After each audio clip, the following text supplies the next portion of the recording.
A continuación, el Sindicato Nacional Unitario Interempresa de Trabajadores y Trabajadoras de Casa Particular y Actividades Afinas y Conexas expone Rodrigo Gil Lubetich. Tiene la palabra. Muchas gracias. Muy buenas tardes, señores ministros de este excelentísimo tribunal.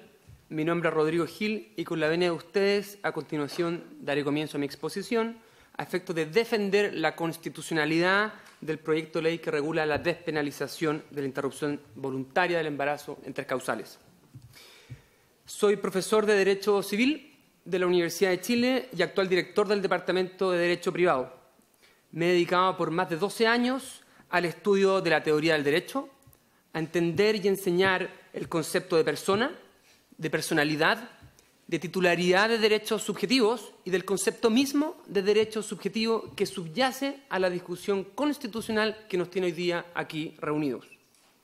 En mi opinión profesional, desde un punto de vista estrictamente técnico y lejos de todas las pasiones que pueden generarse en este debate constitucional, este proyecto es constitucional. Quiero dar 5 razones en esta exposición en apoyo de la constitucionalidad indubitada de este proyecto. En primer lugar, este proyecto es constitucional porque lo que aquí hoy se discute ya se discutió y se zanjó en el año 1974. Esto es, hace 43 años, sobre la base de este mismo texto constitucional. En efecto, como ustedes saben, los días 14, 19, 21 y 25 de noviembre del año 1974 se llevaron a cabo las sesiones 87, 88, 89 y 90 de la Comisión de Estudios de esta Constitución. En esa ocasión, el señor Jaime Guzmán, quien era la idea de establecer el derecho a la vida del que está por nacer en la Constitución, en razón de dicha iniciativa, en dichas actas consta que se discutió y analizó en detalle si debía o no prohibirse la Constitución el aborto. En dichas actas, señoras y señores, hay constancia indubitada de que la posición del señor Guzmán fue rechazada. Así fue como el propio presidente de la comisión, señor Ortúzar, concluyó en el cierre de la discusión, en la sesión 90, que, y abro comillas, lo que no se ha querido hacer es adoptar ni una ni otra fórmula extrema en la Constitución. Vale decir, ni condenarlo, ni hacerlo permisible explícitamente. Y es justamente por eso que hoy en día estamos aquí, y es exactamente lo que hoy sucede. El actual proyecto de ley que hoy en día se discute en esta sala no contiene justamente una fórmula extrema, usando las mismas palabras del señor presidente Ortúzar de esa época. Se trata de un proyecto de ley muy mesurado, que solo despenaliza la interrupción voluntaria del embarazo en 3 causales muy calificadas. Por lo mismo, declarar la inconstitucionalidad de este proyecto equivaldría simplemente a resucitar 43 años después la palabra de Jaime Guzmán, palabra que fue rechazada por los demás miembros de la comisión, que incluso, como todos sabemos, compartían las mismas convicciones morales y religiosas del señor Guzmán, según consta en las propias actas de la comisión de estudio, porque se dejó constancia de aquello. En segundo lugar, señores ministros, este proyecto es constitucional porque la Constitución establece en el artículo 19, número 1, inciso segundo, que será la ley y no la Constitución la que protegerá la vida del que está por nacer. Y ese mandato no es ni puede ser entendido de un modo absoluto. Y esto es evidente porque también fueron, nuevamente, los propios redactores de la Constitución quienes discutieron en extenso el alcance de este mandato de protección. Y ellos mismos no lo entendieron en forma absoluta.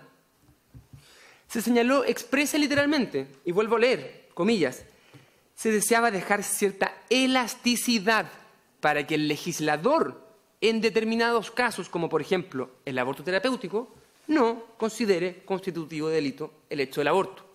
Palabras nuevamente del presidente de la comisión, señor Enrique Ortúzar. Es más, en esa misma discusión sobre el alcance no absoluto de este mandato de protección legal, se dejó constancia por el señor Ovalle que tenía que ser el legislador y no la Constitución que resolviera los casos de, 1, cito nuevamente con comillas, comprometía la vida de la madre y del hijo. 2, comillas, comprometía la salud de la madre por la existencia del hijo. 3, comillas, comprometía la dignidad de la madre o de su familia en caso de violación. Como se observa, se trató exactamente de los mismos 3 casos excepcionales que hoy en día estamos aquí discutiendo. En tercer lugar, excelentísimo tribunal, este proyecto de ley es constitucional también, porque el que está por nacer no es ni puede ser jurídicamente calificado como persona. El que está por nacer no es titular de derechos subjetivos. El que está por nacer solo es y puede ser objeto de protección. La Constitución, en su artículo 19, como todos sabemos, solo asegura derechos a las personas. Y el Código Civil, como también todos sabemos, es claro en señalar en su artículo 74 que la existencia legal de toda persona comienza al nacer, esto es, al separarse completamente de la madre.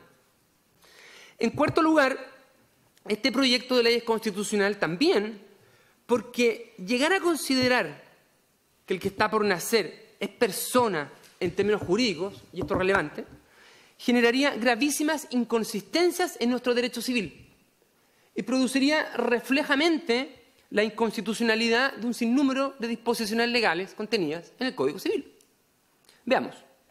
Si los que están por nacer son personas, ¿qué hacemos entonces con el artículo 55 del Código Civil que dice que las personas se dividen en chilenos y extranjeros? ¿Queremos ver al registro civil tratando de emitir pasaportes a las personas que están por nacer? Evidentemente ello no puede suceder. ¿Y por qué no puede suceder? Porque en la propia Constitución, en el artículo 10, que establece que los chilenos son los que nacen en el territorio de la República. La Constitución no dice son chilenos los que son concebidos en el territorio de la República. Como se observa, existe evidente sintonía y armonía en la Constitución en sí misma como entre la Constitución y el Código Civil. De prosperar estos requerimientos, obviamente se va a alterar esa armonía y sintonía. Pero no solo eso. Si los que están por nacer son personas, ellos serían además hijos. Se trataría de hijos no nacidos, según lo que señalan los defensores de estos requerimientos. Esto no puede ser así. Se trata nuevamente de un error jurídico. La calidad de hijo, como también sabemos, causa estado civil. Es un estado civil, conforme al artículo 33 del Código Civil. Me gustaría ver entonces cómo el registro civil va a probar el estado civil del hijo que aún no nace. Ello obviamente tampoco puede suceder. ¿Por qué? Porque el artículo 305 del Código Civil establece nuevamente, en blanco y negro, que el estado civil de hijo se prueba por medio de la partida de nacimiento. Esta es otra muestra más de la inconsistencia jurídica de estos requerimientos. Adicionalmente, si los que están por nacer son personas, en los términos del artículo 26 del Código Civil, ellos tendrían que ser infantes o niños, conforme también sostienen algunos defensores de estos requerimientos. En Chile, como todos sabemos, se es niño hasta la edad de 7 años y se es mayor de edad recién a los 18 años. Si adelantamos la existencia legal de las personas al momento de la concepción, obviamente los cómputos de las edades entonces deberían ser desde el momento de la concepción. Obviamente, este es otro error de requerimiento. Conforme el propio artículo 305 del Código Civil, la edad de una persona se prueba por la partida de nacimiento. Pero no terminamos acá. Si las personas que están por nacer o los que están por nacer son calificados jurídicamente como personas, sería inconstitucional, y esto es importante también, toda la regulación en materia sucesoria que establece que los no nacidos no tienen derechos hereditarios.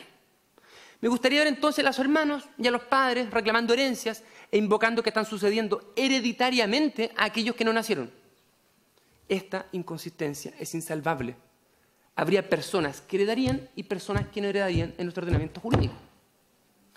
Estos requerimientos de inconstitucionalidad son lisa y llanamente irresponsables en términos jurídicos y de prosperar supondrán la inconstitucionalidad de gran parte de la estructura sucesoria de nuestro país. Pero aún no terminamos.